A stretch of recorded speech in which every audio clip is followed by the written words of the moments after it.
Hey trappers, Dale Billingsley here, Billingsley Brand Lures.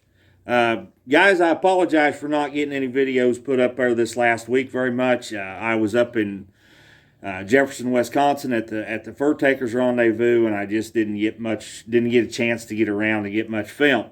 But we're back now, and we'll sure enough get back to putting videos up pretty regular and pretty often here. So I put out a few videos as we went along here. If you're a regular viewer of this channel, to on gosh darn, I'm losing my train of thought here on trap prep or not so much prep, but we did the trap talk videos, and I thought I had covered everything, but it's become painfully obvious to me by the comments that I've gotten and some of the messages I've received that there's still a lot we can do yet. So that's what today's video is. We're gonna do some more trap talk. So give me just a little bit here. We'll get a camera set up and we'll get rolling. Stay with me. Okay, so guys, I'm going to go over some of the things some of the traps that I use and give you the explanation and the reason as to why I use them for the certain animals and the certain critters that I do. And then we're going to kind of go into the adjustment of those traps, basically just pan tension more than anything. I've had a request to do that, to show how to tighten the pans up on them, so that's kind of what we're going to go over today. So the first thing I want to start off with is this number 4 Duke coil spring, offset jaw, doggone. I am not a big fan of the dogless traps that are on the market today. I have, some reasons for that, and the biggest reason is they are a little hard to adjust, in my opinion. And maybe it's just me. Maybe I'm not looking everything over the way that I should. I prefer the old style with the dog notch in the pan. I own several of them, but my favorite dogless is the old Montgomerys. When you can find those in a dogless number 2 or a number 3, those make a whale of a good coyote and bobcat trap, in my opinion. They'll even work on beaver if you have to use them. As far as the 3s, the 2s are a little small, and the reason that the 2s are a little small, I'll try to get I hope this shows up good. I mean, guys, you can see the difference in the jaw height. There's a tremendous difference there. Don't under-trap yourself. If you can legally use a bigger trap, by all means, that's what you want to do on certain animals and to a certain point, okay? And we'll get into that a little more in depth here. But anyway, the number 3 or the number 4 Duke. Now, I just spoke with Bill Duke this last weekend. Now, this is the old style, okay? They've done a whale of a bunch of changing on them, and to my knowledge, what I've been hearing is that Bridger has discontinued making their number 3 doggone trap. So if you find them used and you like them, you probably better pick them up. But Duke has done a bunch of changing on these number 4s. The biggest thing that they've done is they've gotten this lever up higher where it needs to be. It doesn't come clear to the corner, but it's a lot closer than what it is now. You can see that lever sets down there pretty low. I mean, it's not terrible, but it could have been better, and they've changed that and made it better. The other thing they've done is they've changed the springs in them, these traps were fine, other than the fact that all the spring pressure was down here at the bottom of the spring instead of up here at the holding power at the top. Well, they've changed the springs on them and made them a little better that way. Now they've got more holding power up here at the top of the spring than what they used to have. So that's a big improvement. Those are just some of the things that you want to look for when you're buying new traps. And for the price of the Dukes, I mean, they're a heck of a bargain for what they are. You can't find a better bargain of a trap out there on the market right now. If you're looking to go with a Taiwan made or Korean made, I guess they are made. Yeah, they're made overseas anyway. I believe Taiwan's where they're made. But anyway, for a Taiwan-made trap, you can't find a better deal. Now, I would love to be able to buy nothing but American-made stuff. You know, Americans are my favorite people, but it's hard to find a trap like this that's being made here in America nowadays. So let's jump over to the number 2 then. When you're trapping coyotes, the number 2 is a good starting point, in my opinion. Now, you can buy the 1 3/4, and if that's what you're required to use in your state as far as the jaw spread goes, then by all means, that's what you want to do. But you can also take this number 2 and laminate the inside of the jaws with some cold roll or some flat stock and make it legal in your state. I'm sure you can do that. But again, check your laws, make sure that that's what's legal here. Now, this is a brand new trap. It has absolutely no pan tension on it yet, and we're gonna show you how to do that right now. We're gonna go ahead and adjust this trap. First thing you're gonna need is either a Phillips. You need, on this one here, you can use either a Phillips or a flathead screwdriver, either one. We've got a Phillips here. So what you're going to do is put that in that screw, and then that nut on the back side is going to tighten, or is going to spin on you. So you either need to get a socket or a wrench or an adjustable wrench, as I have on my hip, to fit that. And then you just simply turn the bolt to tighten that up, or to loosen it, whichever one you need to go. That's pretty much all you have to do there. Okay, and we've got a little pan tension on there. It's not a lot, but we're going to go ahead and crank just a little bit harder.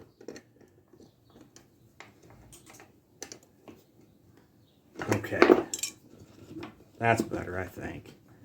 We'll find out here in just a minute. And we want to try to get this to about 2.5 to 3 pounds of pan tension is what we want to try to get on this trap. So we're going to go ahead and set it.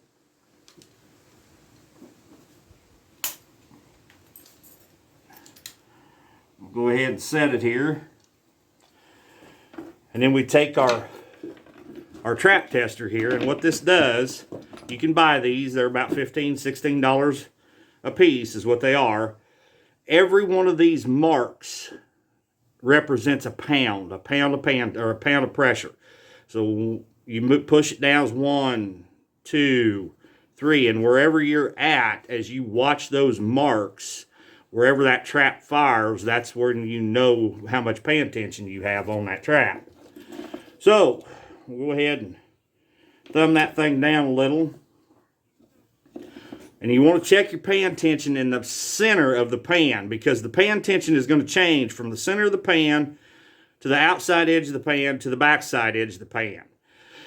With 3 pounds of pan tension in the middle, which is what we're shooting for, you're going to end up with about 2.5 pounds out here, if it's even that heavy. But you're going to end up somewhere around 5 pounds back here at the back. So that all, you need to take all that into consideration. So in the middle of it, and we're pushing down, 1, 2, about 2.5 pounds. That's perfect right there.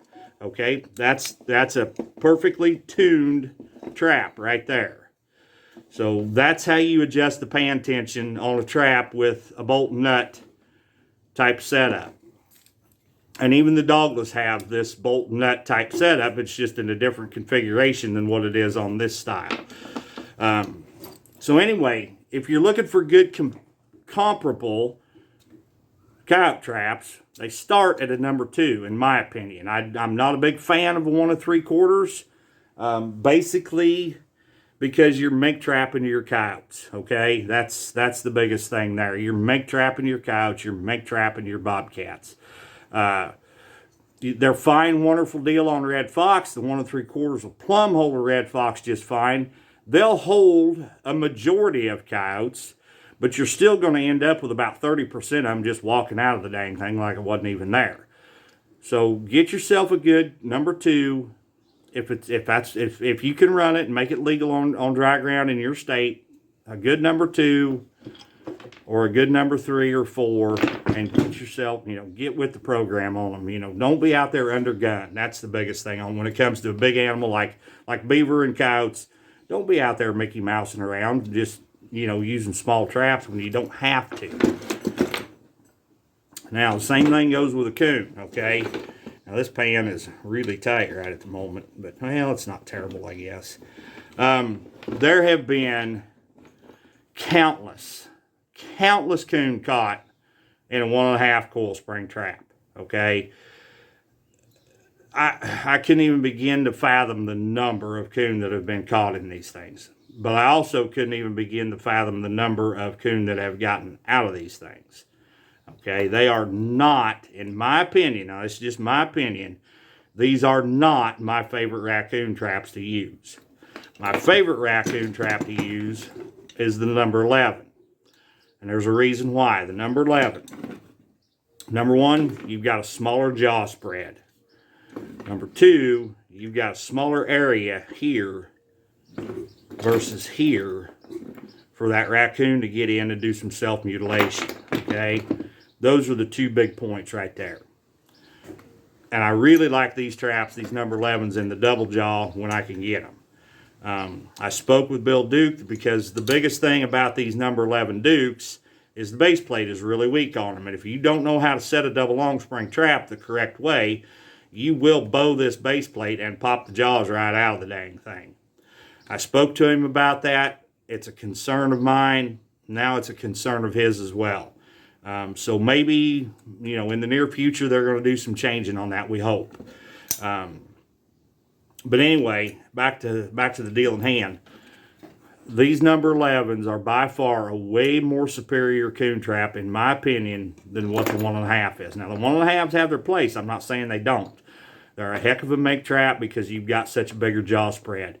For that make to come across, you know, if he's coming into a pocket set, he's got a bigger area there to work and hit than what he does with this little number 11. They're a fine muskrat trap. They're a fine fox trap. These are probably way more superior on fox than what the 1 3/4 is. The only problem is you're going to lose entirely too many coyotes that come into your sets in these 1.5s than what you will out of the 1 3/4. So, and the reason being is because of the lack of jaw spread, the lack of spring strength, the lack of highness in the levers. Those are all things you have to take into consideration when you're looking at new traps. The other trap that is one of my favorite raccoon traps is the number 1 long spring. You can buy these things, guys, for about $1.50 to $2, $2.50 a piece used. And all you have to do is move the chain from the clevis out here on the end of the spring to the other side so that when that coon is pulling, he pulls towards the spring instead of away from it. And you've got a very good, economical raccoon trap to go trap him with. Plus, you can use it on mink, you can use it on rats, and it works just fine. So don't overlook these old long springs, guys. I'm telling you, there's a world of good still left in them. They've got good springs in them for the most part. You know, check them over, make sure.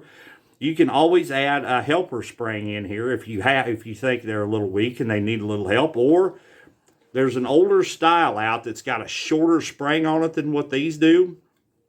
And this side over here, the jaws come straight down instead of this round curved to it, you know. That you can take one of these traps apart and put the other spring over on this other side, and now you have a number 11 and you've got $4 invested in it.